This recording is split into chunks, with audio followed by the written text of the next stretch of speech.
Hey YouTube, I want to address the issue of the 8 Navy sailors that were on the USS Ronald Reagan, 600 meters offshore from Fukushima Daiichi when the reactors exploded.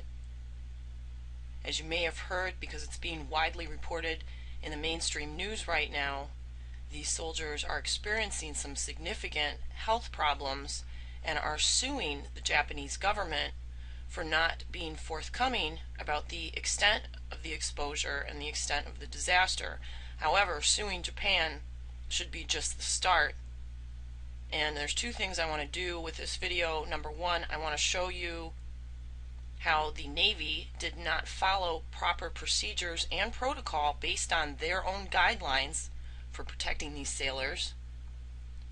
And number two, why this lawsuit needs to be extended or supplemented with a secondary clause that the U.S. government and the U.S. Navy, including the ship's doctor and the people in charge of that ship, should be included in this lawsuit as well.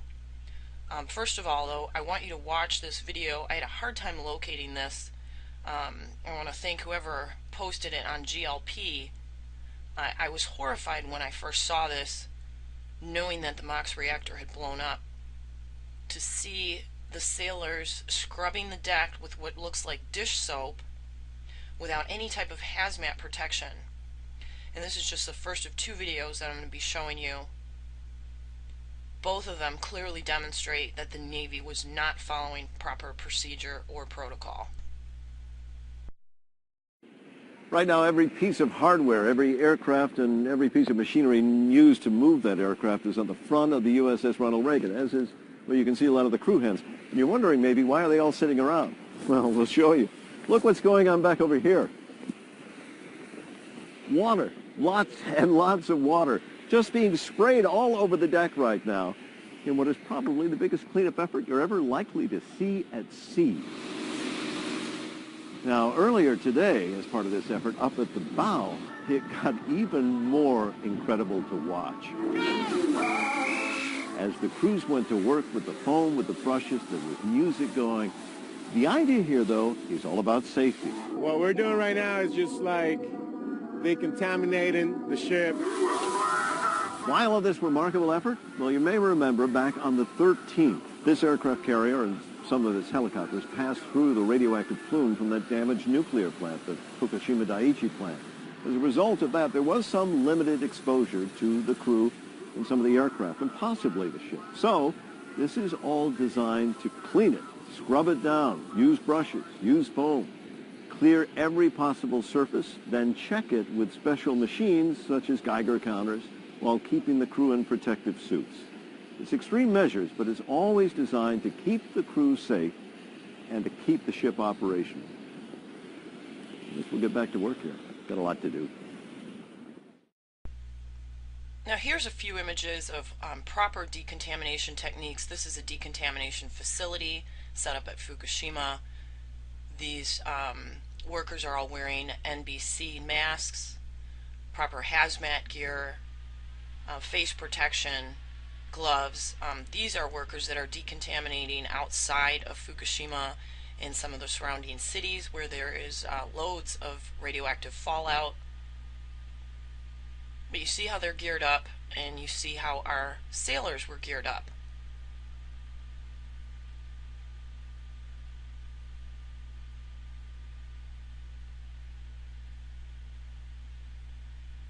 So what does the military protocol recommend? Well, let's take a look at it real quick.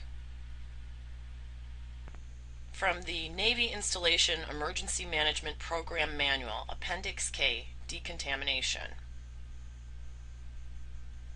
Now what this appendix does is it provides guidance and resource requirements of how to set up a decontamination facility in the event of a nuclear attack or exposure to radionuclides. Now this is based on hazmat, fire safety, and a number of other organizations. I'll put a link to this PDF underneath. It's going to tell you there's no valid security certificate, but that's okay. It's because it's a military paper. Here is a figure of what an on-scene casualty and team decontamination corridor should look like. Okay, this would be the point of exposure in red. This is the direction of casualty travel, or people that were exposed. Males go one way, females go the other way. The first thing they do is they strip down. The second thing they do is they undergo high pressure showering. The third thing they do is they are measured for radioactive contamination that may be still attached to them. Then they're triaged in a nursing facility of whether or not they need emergency medical care, and then they are sent to the appropriate medical facility. It's all very well laid out because these people have all this contamination on themselves, on their hair, on their clothes, on their faces, on their hands, on their shoes. And what you're going to see is the way the decontamination setup was run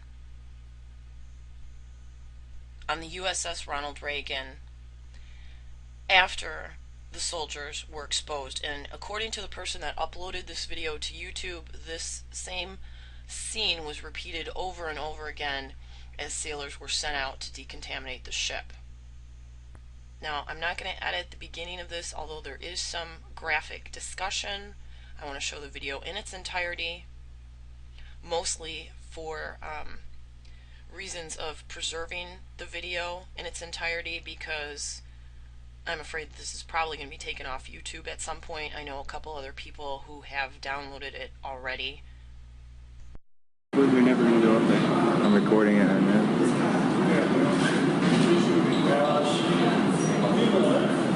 This is what happens when you're exposed to massive amounts of radiation. And this is what happens when your dick is exposed to massive amounts of radiation. Suck it off.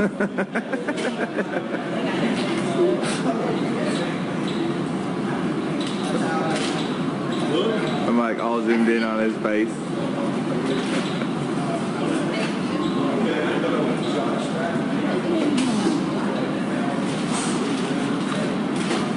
Go down. Give it on the table. Look, give it on the table.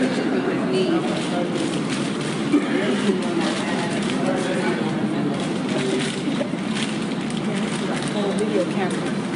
I know.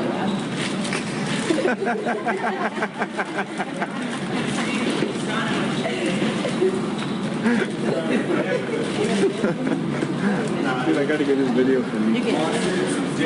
Shoot, this thing's got 35 times zoom. I'm zooming right up on him.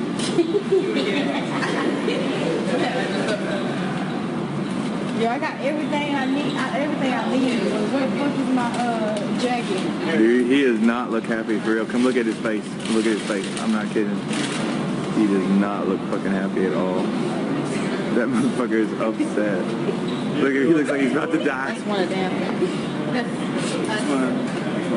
I don't know. Look at his face, for real. Look at his face. Like, you really see his face. Oh shit, oh shit. Where's my jacket?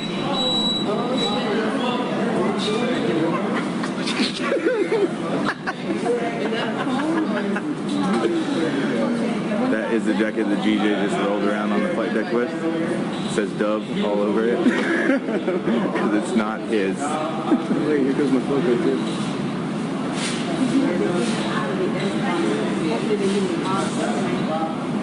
This is crazy. Here's my photo. Oh shit, you hear it?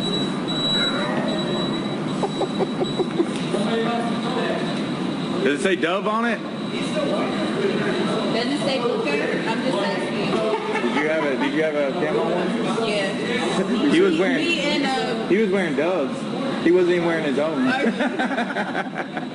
you and you. This is better shit. They could have confiscated you. I gotta record this. And it's gone. This is kind of crazy. Like, when in your life will you ever get to do this shit again? Besides the nuclear holocaust? Yeah. Well, we die and then we taking videos of it. Hey, if we die, we're having fun doing it, goddammit. Like in families and shit. except for Hooker is not having fun, I tell you that. His face is not happy.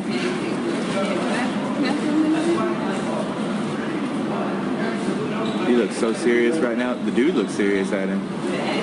He looks like he's about to die. And what's the name on that? What's the name on that coat? Can we get the name on the coat so we'll know? That's it's either mine or Hooker's. Whose jacket is this? What does it say? It has a name on it. Oh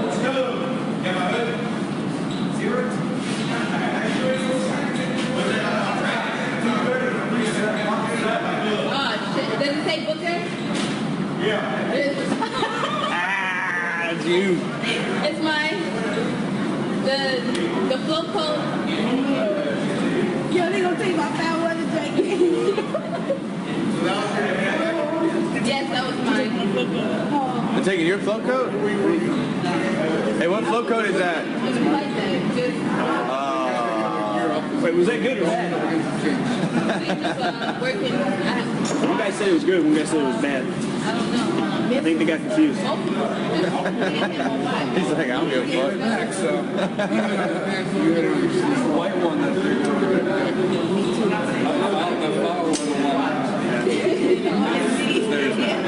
Theirs. It's confiscated. Look at them. They're just taping that Look shit at up. getting pants. How nice. What was mine? Hey, put the camera away. Okay. Now, as you can see from the layout of how the protocol should have been performed or implemented and what actually happened, the Navy was completely negligent in protecting these soldiers. There are piles of contaminated clothing throughout the room. Nobody's wearing masks. Nobody at this point has had any type of showering or decontamination to their person. They're all wearing shoes, they're walking around, they're flinging radioactive clothing around the room. It's disgusting. It's a nightmare. It's a nightmare scenario, and knowing how bad their exposure was from the initial plume, it's unlikely really that they would have been benefited from following any decontamination procedure, because they've already breathed the stuff in massive quantities. It's in the ship's ventilation systems.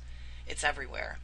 But the fact that they put these guys out there and had them swabbing the deck without any kind of protection, and they didn't lock down that room the way they should have for any type of nuclear, biological, or chemical attack, is just complete and utter negligence.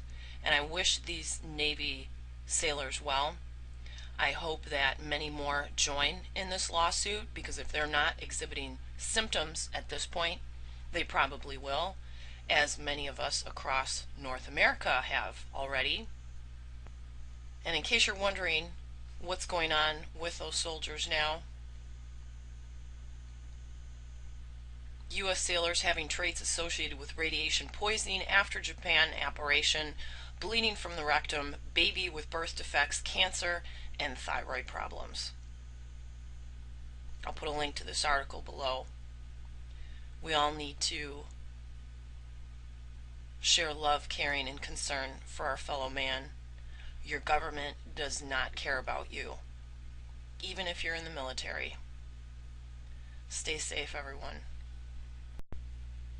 Hey YouTube, I want to address the issue of the 8 Navy sailors that were on the USS Ronald Reagan, 600 meters offshore from Fukushima Daiichi when the reactors exploded. As you may have heard, because it's being widely reported in the mainstream news right now, I was horrified when I first saw this, knowing that the MOX reactor had blown up, to see the sailors scrubbing the deck with what looks like dish soap without any type of hazmat protection. And this is just the first of 2 videos that I'm going to be showing you. Clause that the U.S. government and the U.S. Navy, including the ship's doctor and the people in charge of that ship, should be included in this lawsuit as well. First of all, though, I want you to watch this video. I had a hard time locating this I want to thank whoever posted it on GLP. With this video, number one, I want to show you how the Navy did not follow proper procedures and protocol based on their own guidelines for protecting these sailors. And number two, why this lawsuit needs to be extended or supplemented with a secondary. Now, these soldiers are experiencing some significant health problems and are suing the Japanese government for not being forthcoming about the extent of the exposure and the extent of the disaster. However, suing Japan should be just the start. And there's two things I want to do.